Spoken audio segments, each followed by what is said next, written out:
कार्तिक महात्म्य का पहला अध्याय। नैमिषारण्य में वास करने वाले शौनकादि 70,000 ऋषियों ने श्री सूत जी से कहा, हे ब्राह्मण, आप हमारी इस घोर कलयुग से रक्षा करने के लिए कोई सरल उपाय बताएं। उनका यह प्रश्न सुनकर श्री सूत जी कहने लगे कि हे ऋषियों, भगवान के चरणों में तुम्हारी अटल भक्ति देखकर मैं तुमसे कार्तिक महात्म्य की कथा कहता हूँ, जिसके सुनने मात्र से मनुष्य के सब पाप नाश होकर वैकुंठवास हो जाता है। आप सावधान होकर सुनिए। एक समय नारद जी ब्रह्मलोक में जाकर सारे जगत के कर्ता श्री ब्रह्मा जी से विनती भाव से पूछने लगे कि हे पितामह, कृपया करके कोई धर्म उपदेश की ऐसी सुंदर कथा कहिए जो सब पापों का नाश करने वाली हो।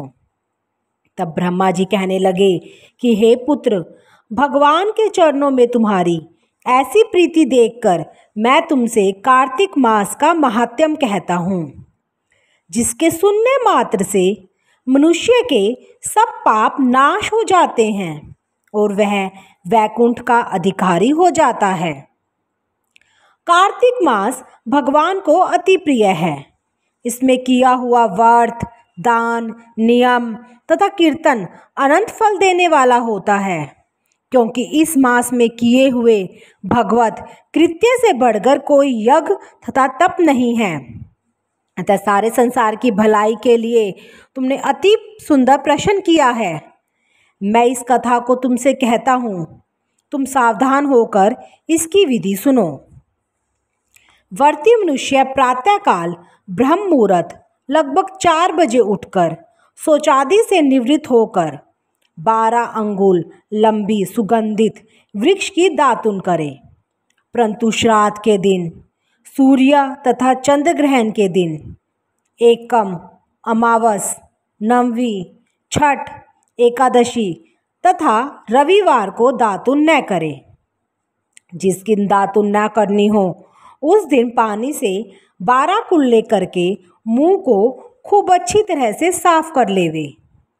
जब 2 घड़ी रात्रि रह जाए तो काले तिल, चंदन, चावल, फूल या कुशा लेकर तालाब, कुंड, नदी या संगम तथा किसी तीर्थ स्थान में जाकर भगवान से प्रार्थना करें कि भगवान, आपकी और श्री लक्ष्मी जी की प्रसन्नता के लिए मैं कार्तिक मास में स्नान करूँगा।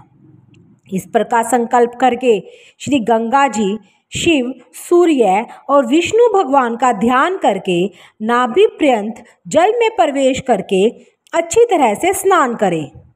फिर जल से बाहर आकर देवता, ऋषि और पितरों का तर्पण करें। स्नान के पश्चात बकरी तथा भेड़ की धूलि से बचना चाहिए तथा छींक, थूक, कुत्ता, कौवा, ऊंट, उल्लू, शुकर का स्पर्श न करे। इनके छू जाए तो फिर स्नान करना चाहिए। असत्य तथा नीच से वार्ता नहीं करनी चाहिए। इसके पश्चात षोडोपचार विधि से भगवान का पूजन करें, भगवान को अर्घ्य देवे और प्रार्थना करें कि भगवान श्री राधा सहित मेरे इस अर्घ्य को ग्रहण करें। इस प्रकार प्रार्थना करके 16 चीजें आह्वान, पाद, अर्घ्य, आचमन, स्नान, वस्त्र, चंदन, अक्षत, पुष्प, धूप, दीप, नैवेद्य, तांबूल, पुंगीफल, प्रदीक्षा और नमस्कार भगवान की मूर्ति को अर्पण करके तुलसी मंजरी से भगवान का पूजन करना चाहिए। इसी को षोडोपचार पूजन कहते हैं।